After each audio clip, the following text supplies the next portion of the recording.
Bom dia, boa tarde, boa noite. Esta é mais uma edição de Pedro e Cora, a primeira de 2025. Aquele seu programa sobre... E o Zuck, hein? Pedro e Cora, como vocês sabem, toda terça-feira, toda quinta-feira, no YouTube do Meio, na sua plataforma favorita de podcasts. Eu sou Pedro Doria, ao meu lado está minha queridíssima amiga Cora Roney. Cora Roney. E o Zuck, hein? Cara, né?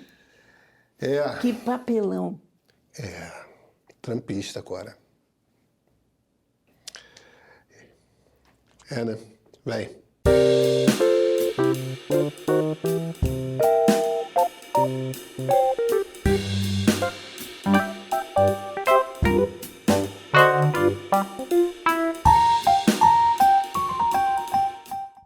Cora Roney, onde você estava quando Mark Zuckerberg disse para o mundo que tinha tudo mudado? Cara, o pior é que é uma daquelas circunstâncias esquisitas que eu não vou esquecer nunca. Porque eu durmo em pedaços.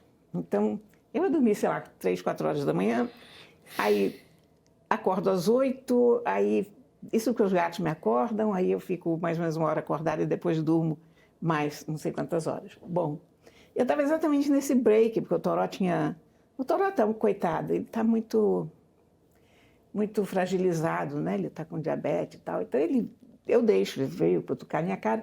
Aí eu pego o celular para ver as novidades, assim, só para tomar pé. E vejo o vídeo do Mark Zuckerberg. E não acreditei, achei que era uma pegadinha ou que era alguma coisa de inteligência artificial. E pensei assim, esse pessoal está exagerando, isso é ridículo. Fechei o celular e voltei a dormir. Quando eu acordei, eu não me lembrava mais daquilo, mas aí voltei para a internet e vi a repercussão, e aí me lembrei de ter pensado isso, que o pessoal estava exagerando, que aquilo era ridículo. E não era. Era verdade. Era ridículo, né? Só que era verdade. Era verdade.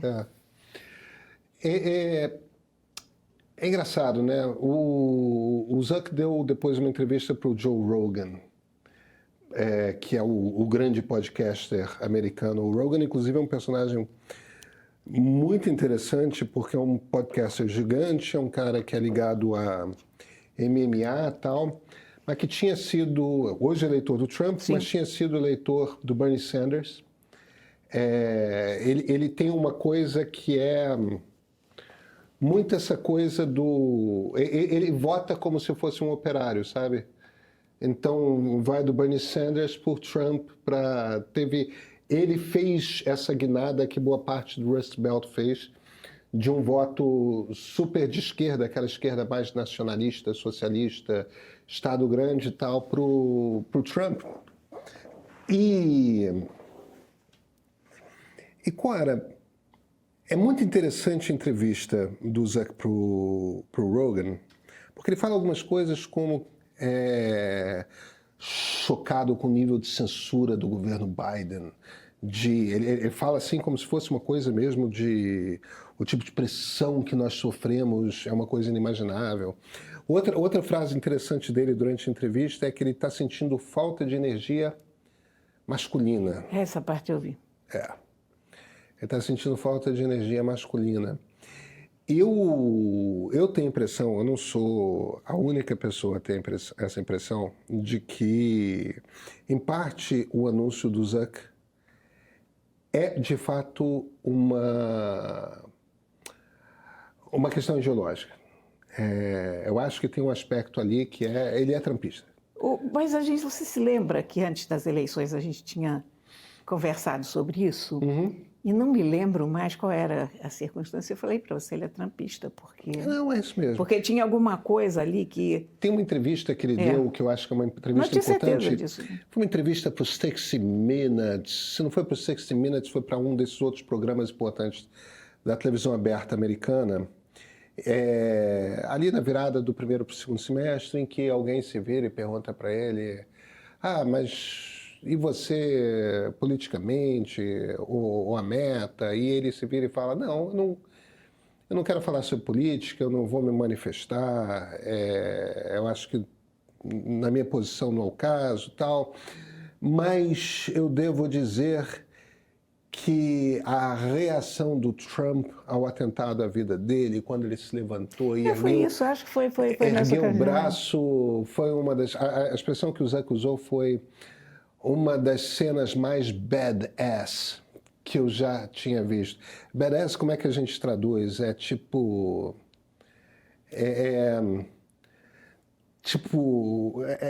corajoso, mas no sentido... A gente não consegue traduzir, né? É que no sentido, por um lado, Badass de... não tem muito uma tradução. É uma coisa que evoca coragem, mas no sentido meio que ousado, tem um aspecto meio machinho também, né? Tem. É uma coisa ali com uma certa energia... Uma energia masculina. Masculina, exatamente. E tem um colunista do New York Times que eu acho que faz uma observação na qual eu acho que ele tem razão, que tem um tipo de comportamento de um tipo de cara rico no Vale do Silício, que é uma turma que começa a fazer MMA, como Zuckerberg, que é uma turma que começa a ter esses vários comportamentos que estão ligados a um afastamento do progressismo que era típico do Vale do Silício para uma coisa mais da extrema-direita mesmo, entende?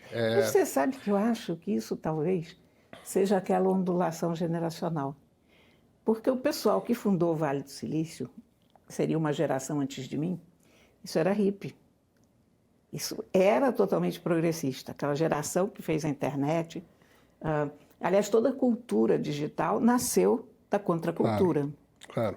Mas você sabe que esses movimentos nunca se mantêm uniformes ao longo das gerações. Quer dizer, se você tem uma geração que é conservadora, a outra vai ser progressista e vice-versa. Quer dizer, há um movimento. E eu tenho a impressão que isso talvez seja uma reação aos outros, sabe? Aos mais antigos. Cora, não sei. Deixa eu trazer um depoimento pessoal. Eu morei quase 4 anos no Vale do Silício. E eu morei em 2 períodos específicos. Eu morei entre 1989 e 1991.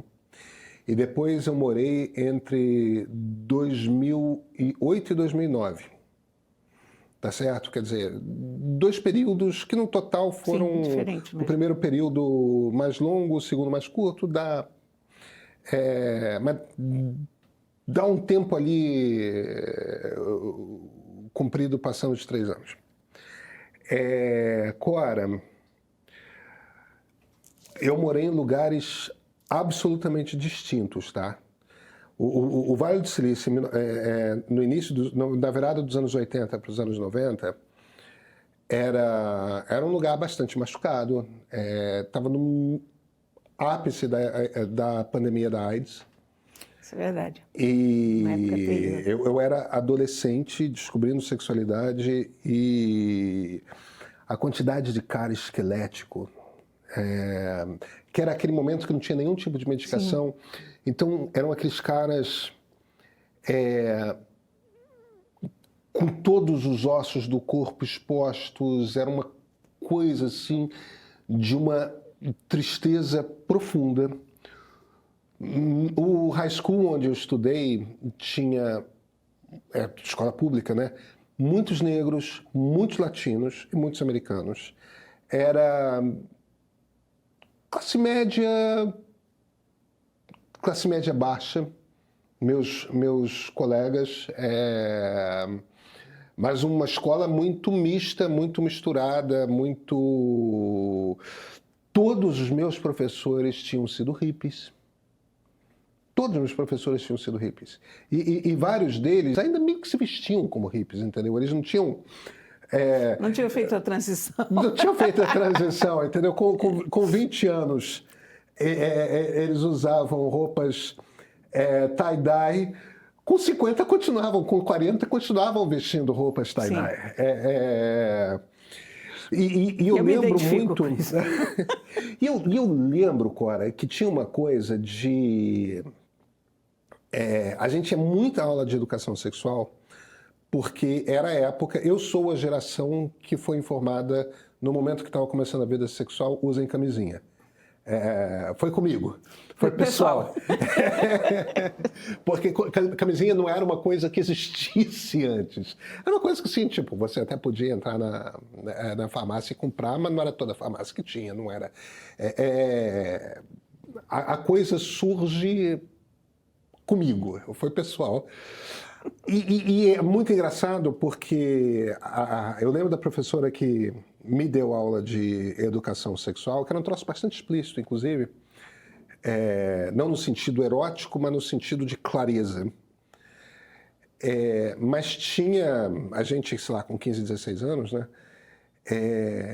Tinha uma coisa de, olha, eu sinto muito porque comigo não foi assim, mas vocês têm que pensar no número de parceiros, parceiras que vão ter.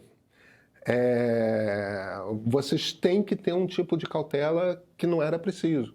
Vocês precisam conhecer o histórico sexual das pessoas com quem vocês se envolvem. Essas conversas precisam ser tidas e tal. E era uma coisa assim muito... E você sentia, porque como todo mundo tinha sido Flower Power,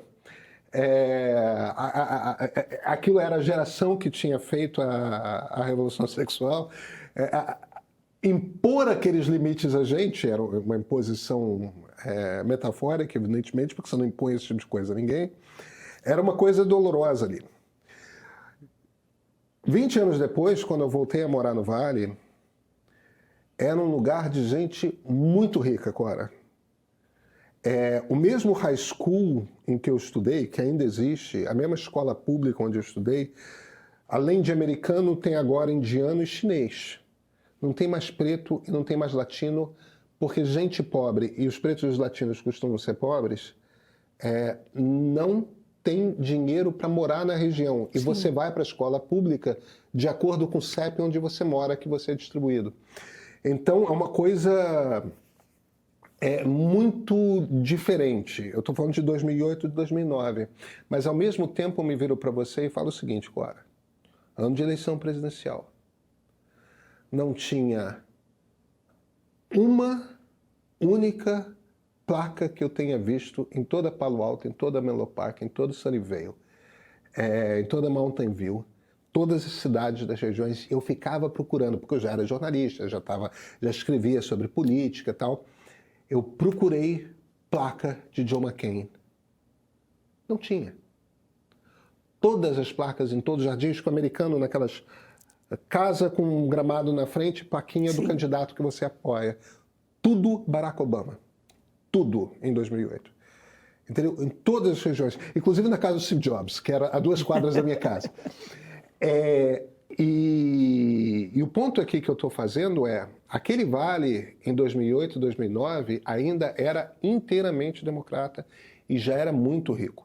Eu continuei visitando... Mas não é uma questão de dinheiro, não.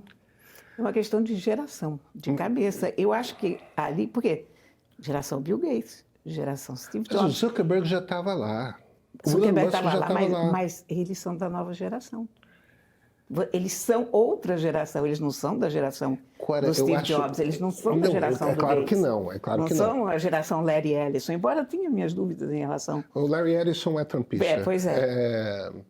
Larry Ellison, que é o dono da Oracle, ele é trumpista. Ele claro, quer dizer, aquele cara que chegava com o avião no aeroporto de São Francisco eu posso pagar a multa dando-se os vizinhos, né? Mas olha, veja, é que eu acho que essa coisa não a viúva do Steve Jobs é democrata e ela está próxima da minha idade, não está próxima da idade do Steve Jobs. Ela está próxima da tua idade, mas espiritualmente ela está próxima da geração do Steve Jobs. Ela conviveu intensamente com o cara. O pessoal do Google que tinha uma todo outra democrata. Cabeça. O pessoal do Google é todo democrata. O pessoal da OpenAI não é trumpista. Bem. Esse espírito progressista que você conheceu em São Francisco, ele ainda está lá. Mas tem uma turma que é uma turma menor, mas é uma turma importante, é uma turma influente, que inclui os nomes mais importantes, são certamente Elon Musk e Mark Zuckerberg, que é uma turma que é trumpista, que votou no Trump. E que está com essa coisa machinha, entendeu? Que está com essa coisa... Eu acho que não é uma virada de todo vale. Não é minha impressão que seja uma virada de todo vale. Mas é um grupo que se virou agora. Agora, cada um vota em quem bem entende. A questão, quando o Zuckerberg fez essa declaração, eu fiquei pensando algumas coisas. E uma das coisas que eu pensei foi que não é possível coisas da importância das redes sociais estarem na mão de uma pessoa só. Sabe? Porque é grande demais. São bilhões de usuários. Quer dizer, a tal ponto que ele agora está fazendo o que quer em todos os países, e sei lá, em países que têm... Não, mas por enquanto a mudança de regras é só nos Estados Unidos. Sim, mas vai rolar aqui, vai rolar em todos os cantos. Pois é, mas não está claro para mim que vai, não. Eu tenho uma tese. No domingo, o Financial Times publicou um artigo que eu acho que é bastante bom e que confirma uma coisa que eu já vinha pensando, que vai na mesma linha de uma coisa que eu já vinha pensando, que é o seguinte. Eu inclusive, ontem no Central Mail, eu estava conversando com a Cristina Tardáguila, da Lupa. Ela é maravilhosa. Eu gosto muito da Cris. E eu estava citando justamente isso. Tem 3 episódios do ano passado que, me parece, indicam que as plataformas sociais, as plataformas digitais testaram seus limites e perderam a briga. Os 3 episódios são a Apple na União Europeia, que foi obrigada a permitir que outros tivessem lojas de aplicativos no iPhone e no iPad. No território europeu, você pode Sim. ter uma concorrente da App Store da Apple. A Apple não queria... Definido. A Austrália, que impôs as plataformas digitais, que com menos de 16 anos não pode ter conta em rede social. E o ônus de ter certeza de que a pessoa que está criando uma conta é da rede social. É deles, Quer dizer, essa lei foi baixada. E foi o Elon Musk aqui no Brasil. Entendeu? Sim. Que enfrentou, ficou 1 mês fora do Brasil e botou o rabo entre as pernas. O ponto que eu estou fazendo aqui é o seguinte: eu acho que o Zuckerberg está fazendo, na verdade, é puxando o saco do Trump, entregando para o Trump, nos Estados Unidos, o Threads, o Instagram e o Facebook que o Trump quer, que é aquele livre para desinformação trumpista. Mas, em troca, ele quer que o Trump use o peso do Estado americano para pressionar a Europa, para pressionar o Brasil, para pressionar o Canadá. Isso é óbvio. Mas, quando ele fala em tirar a checagem de fatos, se isso se espalhar para o... Porque também ninguém sabe o que vai acontecer. Mas cada país tem uma peculiaridade cultural. Claro. O conceito de liberdade de expressão dos Estados Unidos é um conceito absoluto. Nem é. Que não é. Quer dizer, é preciso uma certa dose de má-fé para você ver assim. Mas aqui no Brasil, certamente, não é. E aí não é dizer censura. Quer dizer, onde essa discussão toda está ficando muito envenenada é que qualquer limitação a qualquer post, todo mundo vê como censura. Olha aí, a esquerda. Primeiro, não é uma questão de esquerda e direita, né? Aliás, eu acho que essa insistência em esquerda e direita, a essa altura do campeonato, já é muito, muito defasada. Mas quando você tem uma situação feita às vacinas, você não pode deixar uma notícia falsa correr. Claro. Quando você tem notícia falsa em relação às urnas eleitorais, você também não pode deixar escorrer. Claro. Porque, a vacina mina a imunidade de rebanho, que é necessária para toda a comunidade. Claro. A coisa das urnas eletrônicas, quer queira, quer não, já foi feito um estrago enorme com toda essa campanha do Bolsonaro, que voto impresso, e urnas isso, urnas aquilo. As pessoas já estão começando a achar que as urnas não funcionam, e quando você tem uma população que desconfia da urna, você tem uma população que está apta a engolir qualquer coisa em relação a uma vitória falsa, a duvidar dos resultados das urnas e tal. Então, eu acho que tem casos em que isso não pode prevalecer, sabe? Veja, eu concordo com você. É só que a minha impressão, e eu fiquei muito feliz quando eu li isso no Financial Times, porque é aquela sensação, opa, eu não estou sozinho. É de que esse gesto do Zuckerberg parece um gesto de força, quando na verdade é um gesto feito numa posição de fraqueza. Mas claro. Ele é um cara acuado, porque não se esqueça do processo que está aí, de monopólio da Meta. E é um processo que não que é começa tocado em abril. E é um processo que é tocado por vários departamentos dos estados. Quer dizer, ele não depende do DOJ, do Trump. São os estados que estão tocando. Ele está inteiramente encurralado. É isso.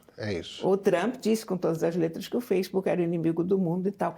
Mas a coisa é a seguinte, eu esperava um pouco mais de fibra nesse cara, sabe? Não sei por quê. Sem nenhum motivo justificado. Nenhuma esperança. Mas, para mim, a pior coisa foi ver... Porque, de fato, ele pode fazer o que quiser, ele tira o que ele quiser. A rede social não se sobrepõe à justiça local. A verdade é essa. Quer dizer, então, tudo bem, você vai poder divulgar os seus fatos falsos, mas aquilo não vai ser derrubado na hora, mas você continua tendo que prestar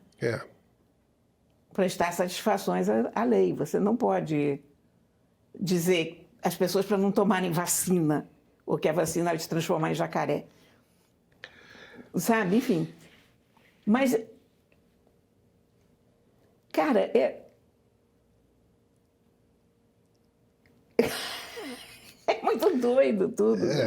A gente vai ter que esperar para ver qual o tipo de pressão que o Trump vai fazer pelas plataformas digitais, se ele vai fazer. E ele vai fazer e não vai adiantar muita coisa. Eu acho que não vai adiantar e eu tenho dúvidas que ele vai fazer. Vamos... A maneira como eu lido em relação a previsões em relação ao Trump eu não faço previsões. Sim. Acho que vem o caos e a gente não tem muito como prever para onde ele vai, para onde ele não vai. A gente vai ter que esperar. Olha aqui, mas é um momento apocalíptico, né? É um momento muito ruim, Cora. É um momento muito ruim. Apocalíptico, porque você tem a posse de Trump, você tem esses incêndios na Califórnia, que tem inteiramente fora de controle. E aí o que isso te mostra também é o seguinte, toda essa história de a gente se prevenir contra as mudanças climáticas é muito relativa, porque ali você tem a melhor prevenção possível. Não funcionou como a melhor prevenção possível, mas se alguém tinha dinheiro e possibilidade estava ali. E não adianta, a gente vai ter que dar um jeito no mundo ou a gente não vai conseguir viver em lugar nenhum. Cora, só um único último comentário que eu acho... Se os republicanos perdem a próxima eleição, o que eu acho razoável de imaginar, o Zuck se ferra. O Zuckerberg se ferra muito. Porque ele fez uma declaração de apoio, de voto, de tomada de partido. E o Trump só tem 4 anos na Casa Branca. A questão, indo nisso, é a seguinte... É que uma plataforma de... Um jornal pode ter um direcionamento ideológico. O New York Times declara quem está votando, blá, blá, blá. Uma rede social não pode. Porque a rede social é laica, tem que ser. É claro. Se você pretende atingir todo mundo, você não pode ser partidário de fulano, Beltrano ou Cicrano. Você, em tese, é uma estrada em que passam todos os tipos de veículos. É claro. Quer dizer, aí ele começa a dizer, passa isso, não passa. Ele deu a declaração mais ignóbil da face da Terra, eu sabe? concordo com você. Mais do que ele dizer que acaba com os checadores de conteúdo disso ou daquilo, o que me impressionou foi a pusilanimidade dele, a capachice. Você pensa, meu Deus, isso é a maior empresa do mundo e esse cara está se portando como capacho? Que vergonha isso. A maior empresa do mundo é a Microsoft, mas tudo bem. Mas whatever, a maior mídia social, a maior rede social, tá certo? Quer dizer, ele é muito mais importante que o Trump, ele não está percebendo isso. Eu acho que ele não é. Ele é. Eu Quer não dizer, acho que ele seja. seria, se ele tivesse um outro estofo. Aí é que está. Temos livro. Temos. Não temos certeza sobre o resto, mas temos livro. Cara, o pior é que eu podia ficar conversando sobre isso a tarde inteira, porque, aliás, eu não tenho feito outra coisa nos últimos dias, a não ser conversar sobre isso. Eu tenho evitado porque me irrita, Cora. Me irrita também. Me irrita por causa disso, porque que capacho, né? Não, mas pusilanimidade eu acho que é o termo perfeito que você escolheu aí. Eu acho que é... Bom, então vamos ao nosso livro. Olha aqui. Já ouviu falar? O Mundo se Despedaça. Chinua Achebe. Isso não é um lançamento recente, não, tá? Esse livro aqui é considerado um dos pilares da literatura africana.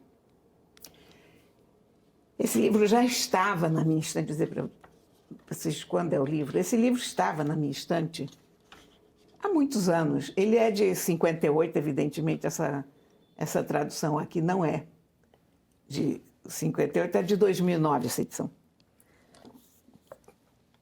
E nunca li.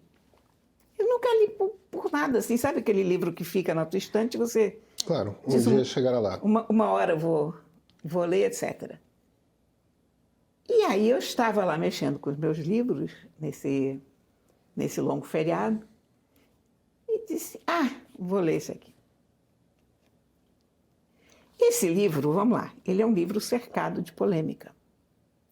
Porque Chinua Achebe é o principal escritor nigeriano. Escreveu em inglês. Então isso já causou uma polêmica, porque ele está escrevendo em inglês. Muito corretamente, ele diz, olha, porque é a melhor língua que ele tinha à mão para escrever, porque o Igbo, que era a língua dele, era uma língua oral. Não tinha uma versão escrita. A versão que se criou foi feita por missionários, que não entendiam nada da língua que estavam ouvindo. Eles perceberam que tinha vários sotaques e várias formas de falar aquela língua, e fizeram uma colcha de retalhos com esses sotaques e tal. Então, não é a mesma coisa.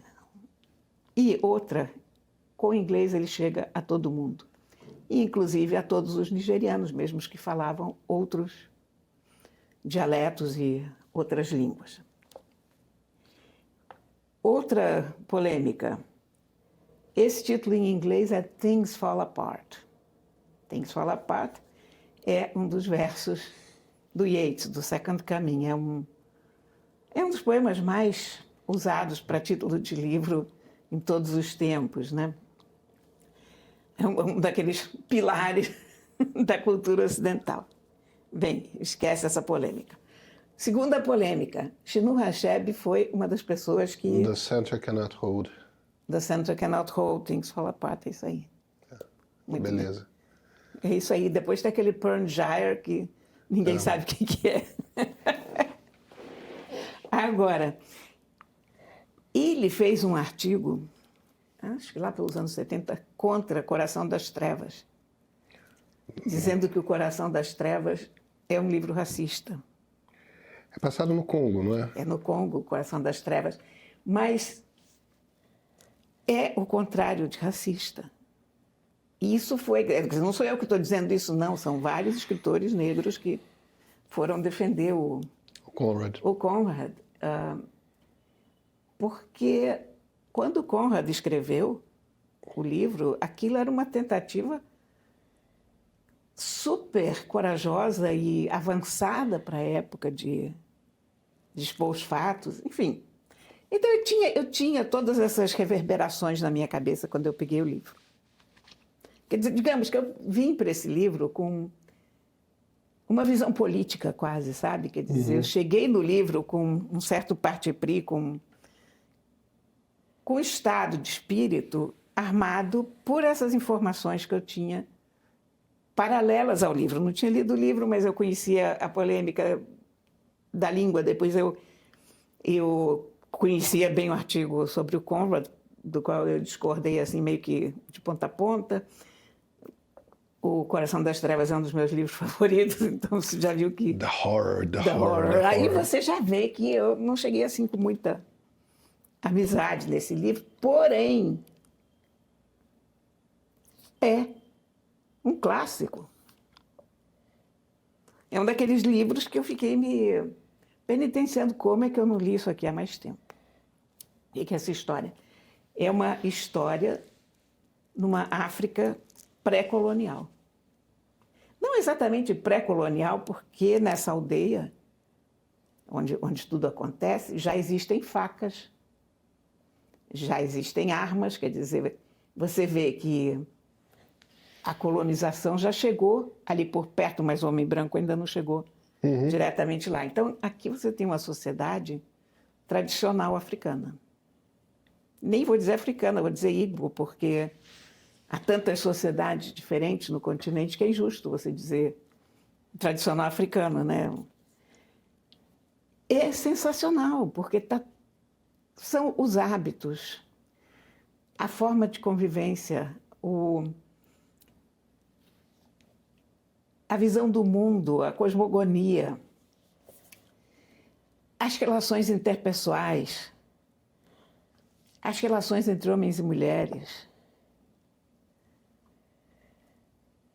E não é uma sociedade 100% bonita, porque você tem aquela tendência de achar que onde não chegou a colonização, você ainda tem uma sociedade intocada pelos defeitos ocidentais, que você teria uma espécie... É aquela teoria que eu detesto do bom selvagem, mas, enfim, você teria a ideia de que todo ser humano, enquanto selvagem, é puro, nobre e bom, e não é verdade. O ser humano é o ser humano. Rousseau precisava conversar com Randstad.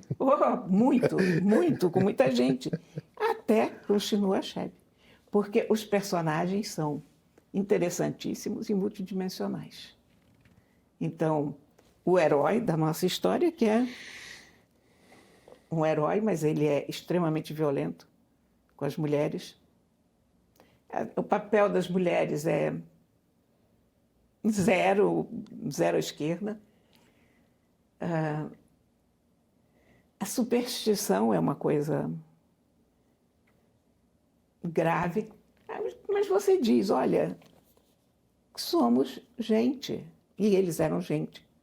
Da mesma maneira, você tem uma coisa como a Inquisição, no mundo ocidental, que sai queimando as bruxas. A gente não pode Claro. A gente não pode estranhar nada. A gente não está acima de nada, em termos morais, né?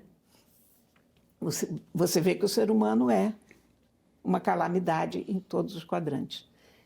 Apesar disso, é uma história muito bonita, tem personagens muito interessantes. É muito oral. Muito oral. Esse é o tipo do livro que eu acho que deve funcionar maravilhosamente bem no Audible, sabe? É interessante. Porque... E aquela forma de contar a história.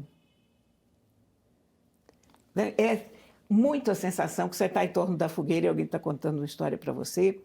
E tem todos os provérbios dos ancestrais, os ditados.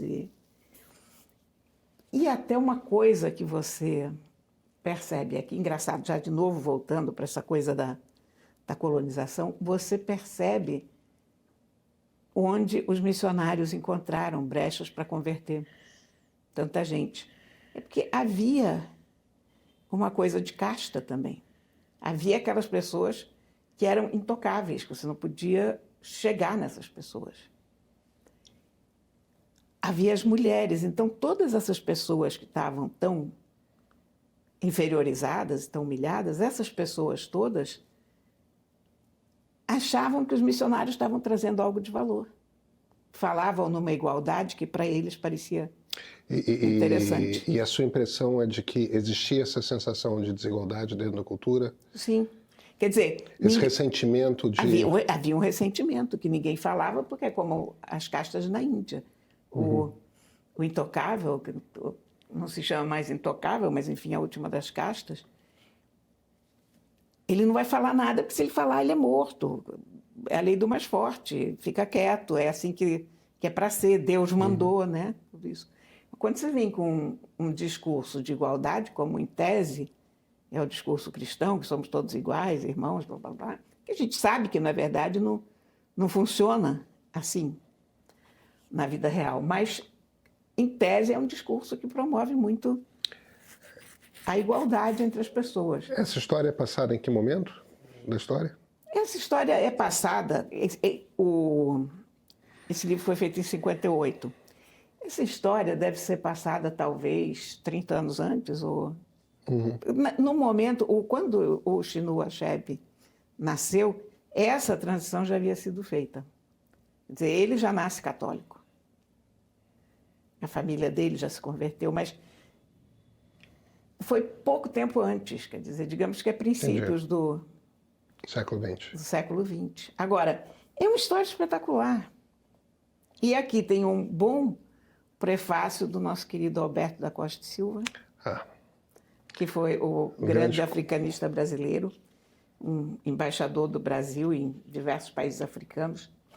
É muito boa introdução, é claro. Agora, isso aqui é um romance espetacular. Acima de tudo, acima de qualquer política, acima de qualquer polêmica, é um daqueles livros que você pega e você não consegue largar. E você fica encantado com o livro e, olha, é um dos finais mais espetaculares também que eu já vi. Que bacana, que bacana. Quando esse final dele é tão bom. Evidentemente, eu não vou falar o que é o final. Mas você diz assim, caraca, que mundo complicado, que... Muito bom. Mas é lindo, é muito bonito. E a gente quer saber mais coisas dele, mais coisas desse mundo que ele conta. Eu mandei ver todos os outros livros, é claro. Maravilha. Clara, estamos de volta em 2025, estamos de volta. Né? Quer dizer, não, estamos de volta. Mas 2025 é a primeira vez. Ainda não voltamos a 2025. É verdade. Até quinta-feira? Até quinta. Até quinta. Donald Trump assume só no próximo dia 20, mas os tremores da sua chegada no poder já começam a se fazer sentir mesmo antes da posse. O segundo mandato de Trump será o principal assunto da próxima edição de Sábado do Meio, que vai trazer uma reflexão sobre o que esperar da sua volta à Casa Branca, o que ela deve representar no xadrez político internacional e, claro, para o futuro da democracia. Quer saber melhor para onde vai o mundo nos próximos 4 anos? Então, segue o link na descrição desse programa e assina o Meio Premium.